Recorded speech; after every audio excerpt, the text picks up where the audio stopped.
এক নাম্বার রাসূল আরবি সাল্লাল্লাহু আলাইহি ওয়াসাল্লাম বলেন, জাহান্নাম থেকে যদি বাঁচতে চাও তাহলে ও উম্মত শুনে নাও, কোন আলিমান, এক নম্বরে তুমি আলেম হয়ে যাও, ধর্মীয় জ্ঞান অর্জন করো, কোরআন শিক্ষা অর্জন করো, কোরআনের আলেম হয়ে যাও, তাহলে মহান আল্লাহ তোমাকে জাহান্নাম থেকে বাঁচাবি, জাহান্নামের আগুন থেকে বাঁচায় দিবি।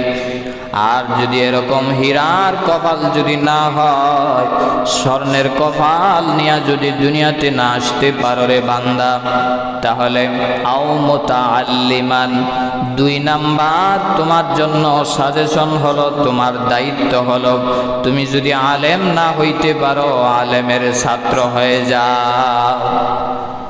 যদি তুমি প্রকৃত নবীর ওয়ারিস না হইতে পারো, তাহলে দুই নাম্বার সুযোগ হলো তোমার জন্য, দুই নাম্বার অপশন হলো তুমি আলেমের ছাত্র হয়ে যাও, তালেবুল ইলম হয়ে যাও।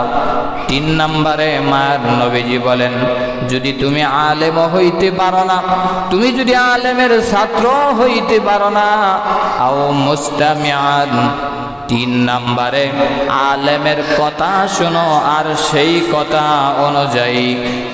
কথা অনুযায়ী জীবন যাপন করো।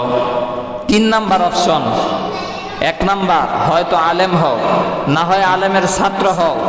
আর তিন নাম্বারে, আর যদি আলেমও হইতে পারো না, আলেমের ছাত্রও হইতে পারো না, তাহলে আলেমের কথা শুনো এবং তাদের কথা অনুযায়ী নিজেদের জীবন যাপন করো। এটা কার কথা? রাসূলের কথা।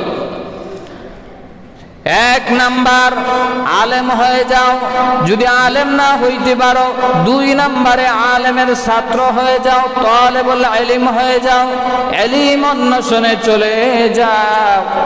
আর না হয় তিন নাম্বারে আলেমদের কথা শোনো, ওয়াজ মাহফিলের মাধ্যমে, জুমার বয়ানের মাধ্যমে, মোবাইলে ইউটিউবে ওয়াজ নসিহত শোনার মাধ্যমে আলেমদের কথা শোনো আর সেই অনুযায়ী জীবন গড়ো।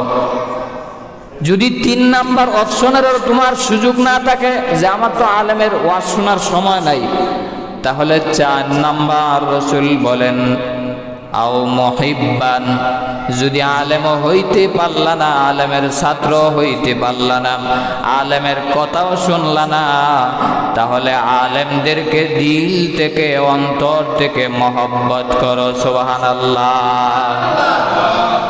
চারটা অপশন জাহান্নাম থেকে বাঁচার জন্যে। ভালো করে মনে রাখবা যুবক ভাইয়েরা। এক নম্বরে রাসূল বলেন, কুন আলিমান, হয়তো আলেম হও, আও মুতাআল্লিমান, না হয় আলেমের ছাত্র হও। তিন নম্বরে আও মুস্তামিআন, আর না হয় আলেমের কথা শুনে জীবন যাপন করো। চার নম্বরে আও মুহিব্বান, যদি উপরের তিনটার কোনোটা সুযোগ না হয়, সর্বশেষ আলেমদেরকে অন্তর থেকে মায়া করো, মহব্বত করো, দিল দ্বারা, যে মন দ্বারা, যে কোনোভাবে যদি তুমি সাহায্য সহযোগিতা করো, তাদের সাথে তুমি যদি মহব্বত লাগায় রাখতে পারো, তাহলে আল্লাহ তোমাকেও আলেমের সাথে হাসর নাসর করে জান্নাতে পৌঁছে দিবে। সুবহানাল্লাহ। আর যদি কপাল পোড়া হয়, চারোটার কোনোটাই যদি না হয়, ওয়ালা তাকুন খামিসান, রাসূল আরবি সাল্লাল্লাহু আলাইহি ওয়াসাল্লাম বলেন, চারটার কোনোটা যদি না হয়, তুমি যদি পাঁচ নাম্বার প্রকারের অন্তর্ভুক্ত হয়ে যাও, অর্থাৎ আলেম হও নাই, আলেমের ছাত্র হও নাই, আলেমের সহযোগী হও নাই, আলেমের মহব্বতকারী হও নাই, আলেম বিদ্বেষী যদি হয়ে যাও, আলেমদেরকে দেখলেই যদি হিংসা করো, নিন্দা করো, আলেমদেরকে যদি তুচ্ছ তাচ্ছিল্য করো, মান নবীজি বলেন ফাতাহলিক, সে অনিবার্য ধ্বংস হয়ে যাবে। জুড়ে বলেন নাউজুবিল্লাহ।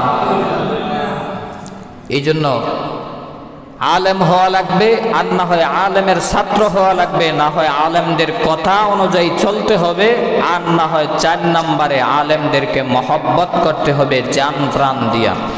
চার প্রকারের যে কোনো প্রকারে আপনারা আছেন কিনা নিজেরাই মিলিয়ে নেবেন। আর যদি 4 প্রকারের কোনো প্রকারে নাই, ফাতাহলিক, রাসূল বলেছেন শুআবুল ঈমানের হাদিস, সে ধ্বংস অনিবার্য, তার জন্য জাহান্নাম হয়ে যাবে ঠিকানা। জোরে বলেন নাউজুবিল্লাহ।